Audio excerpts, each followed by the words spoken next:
San Justino era un filósofo griego, pagano, que se convirtió al cristianismo hacia el año 130. Vivía en Sicar, en Samaria. En Sicar, recuerdan el pozo de Jacob con la samaritana. Pues de allí procedía San Justino. Murió mártir hacia el año 165. Y escribió 2 apologías al emperador. Escribe al emperador para defender a los cristianos de una acusación que les hacen de ser ateos. ¿Por qué les acusan de ateísmo a los cristianos? Pues porque no quieren ofrecer sacrificios a los dioses, a los ídolos. Entonces, San Justino explicará que los cristianos dan culto al Dios verdadero y que si no ofrecen sacrificios a los ídolos es precisamente porque los dioses paganos son eso, ídolos, son falsos, y que el Dios verdadero, como es el Dios creador y el dueño de todo, Él no necesita que le ofrezcamos animales, sino que el cristiano celebra el culto verdadero, el culto más alto que el Señor Jesucristo mismo, el Hijo de Dios hecho hombre, nos ha entregado. Entonces, apología significa defensa, y él escribió 2. En la primera, después, en la segunda parte, volveremos a estudiar otra vez a San Justino. La primera apología la escribe hacia el año 150, mediados del siglo II, y la dirige al emperador Antonino Pío, que estuvo reinando del 138 al 161. Explica la fe y el culto de los cristianos. Y en el capítulo 65 de este escrito suyo, pues habla de la introducción que se hace de los neófitos. Saben que los neófitos son aquellos que están a punto de ser bautizados, catecúmenos que se preparan a recibir el bautismo. Neófito es aquel que acaba de ser bautizado y va a ser introducido dentro de la comunidad. Pues esto es lo que describe San Justino en este texto que vamos a leer y vamos a comentar. Nosotros, después de haber bautizado al que ha creído, lo llevamos al lugar donde se reúnen los hermanos. De nuevo se congrega la iglesia, se reúne para recitar oraciones por nosotros mismos y por el que ha sido iluminado. Fíjense, el que ha sido bautizado lo dice el que ha sido iluminado. En los primeros siglos de la iglesia, al bautismo se le denominaba en griego photismos, que significa iluminación. Iluminación. ¿Por qué? Pues porque ser bautizado supone pasar de las tinieblas del pecado al reino de la luz, a ser hijo de la luz. Vosotros, dirá San Pablo a los primeros cristianos, no sois hijos de la noche ni de las tinieblas, sois hijos del día. Entonces, esta realidad de ser de Cristo, de estar unido a Cristo, que es la luz del mundo, pues se describe como ser iluminado, ser bautizado.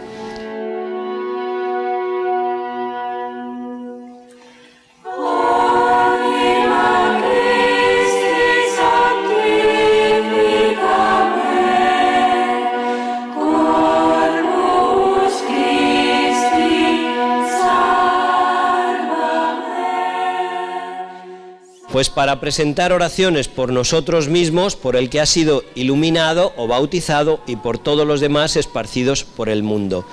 Seguidamente se presenta al que preside entre los hermanos pan, una copa de agua y vino mezclado con agua. ¿Ven? Se presenta al que preside. Ya es un dato importante, que es una comunidad jerarquizada. No son todos iguales. Hay uno que preside en nombre de Cristo. Y esto es importantísimo, claro, saber que no hay Eucaristía si no hay un ministro ordenado, si no hay un sacerdote o un obispo. Por mucha fe que tenga el pueblo, que ustedes fueran muy fervorosos y recitaran de rodillas y con los brazos en cruz todas las oraciones del misal, pues el pan seguiría siendo pan y el vino seguiría siendo vino, porque solamente un sacerdote puede, en nombre de Cristo, realizar la transformación de los dones. Y el pueblo cristiano tampoco tiene el poder de conferir el sacerdocio. Es decir, no tenemos sacerdote, pues entre nosotros vamos a elegir a un varón digno y nosotros mismos le nombramos sacerdote. Pues no se puede. porque es un don que viene siempre de arriba. Entonces ven que desde los comienzos aparece esa realidad jerárquica de la Iglesia. Hay uno que preside en nombre de Cristo, y le presentan los dones, el pan y el agua mezclada con el vino. Al recibirlos, alaba y glorifica al Padre por el nombre del Hijo y del Espíritu Santo, y da gracias largamente. Dar gracias, Eucaristía.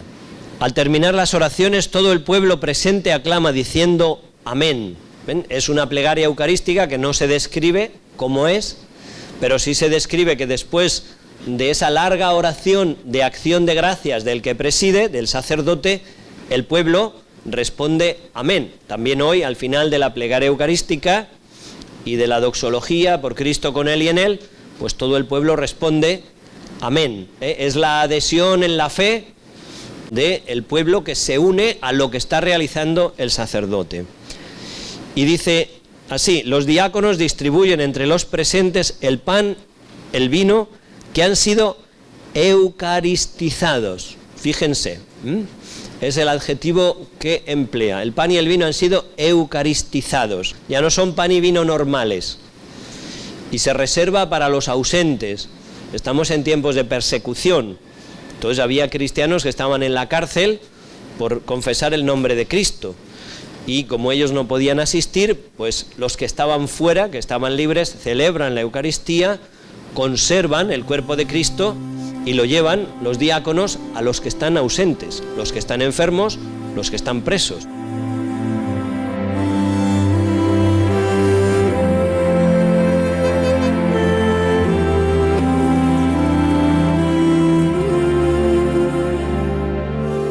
Pero nuevamente se muestra esa conciencia de que el pan y el vino ya no son pan y vino, han sido eucaristizados, es decir, transformados por la oración de acción de gracias que ha hecho el sacerdote. Bueno, en el capítulo 67 vuelve a narrar otra vez una referencia a la Eucaristía.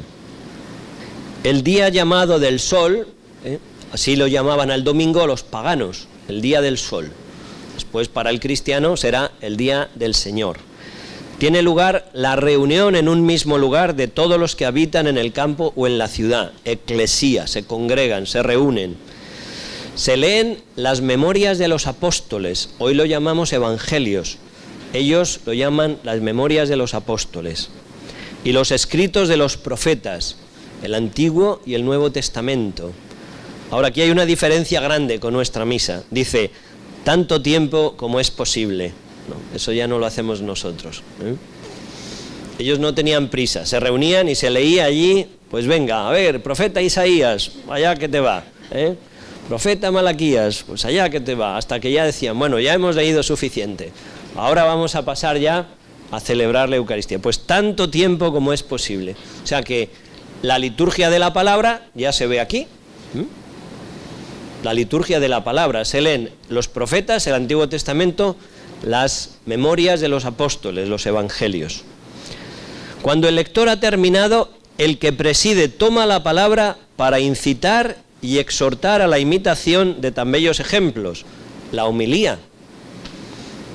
El sacerdote, después de la lectura de la Sagrada Escritura, explica los textos, exhorta a los presentes a imitar lo que se acaba de leer.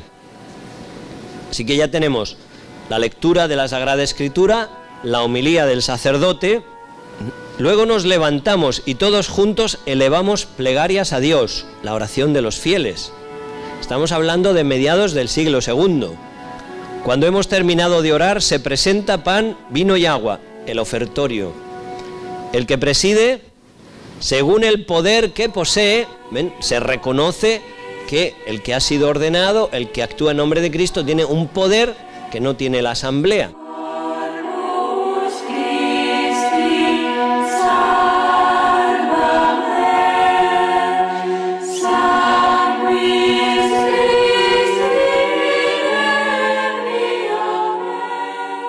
Por el poder que posee, eleva oraciones, pronuncia la acción de gracias y el pueblo responde amén. Es una síntesis de lo que es la plegaria eucarística y el amén final del pueblo, el gran amén, que como ven está presente desde los primeros siglos.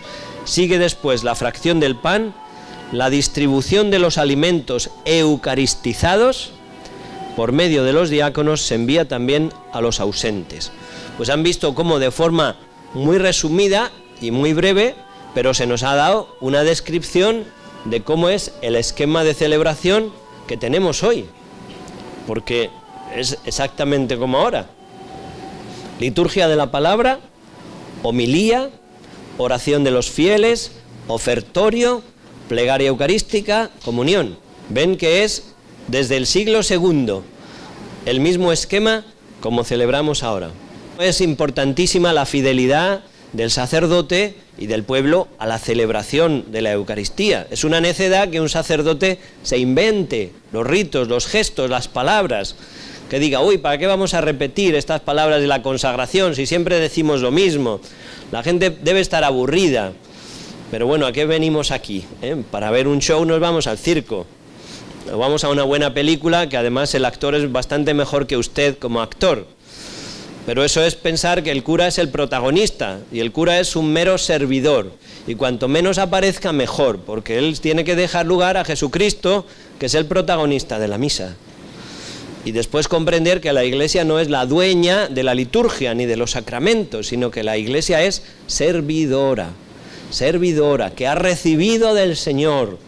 Y lo que ha recibido lo tiene que custodiar, no lo tiene que destruir, ni hacerlo nuevo, ni querer actualizarlo. Hombre, hay cosas que se pueden actualizar, pero hay cosas que son intocables y que se deben mantener siempre.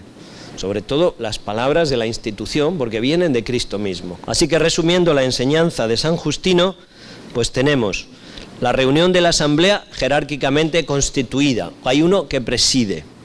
Las lecturas de los libros sagrados, la homilía y la oración universal, que es la liturgia de la palabra.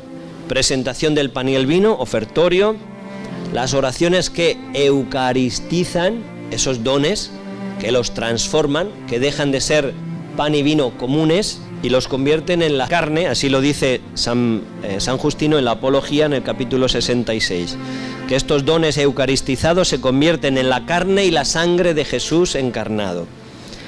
Y la comunión a la que solo pueden acceder los creyentes, aquellos que han sido iluminados por el bautismo.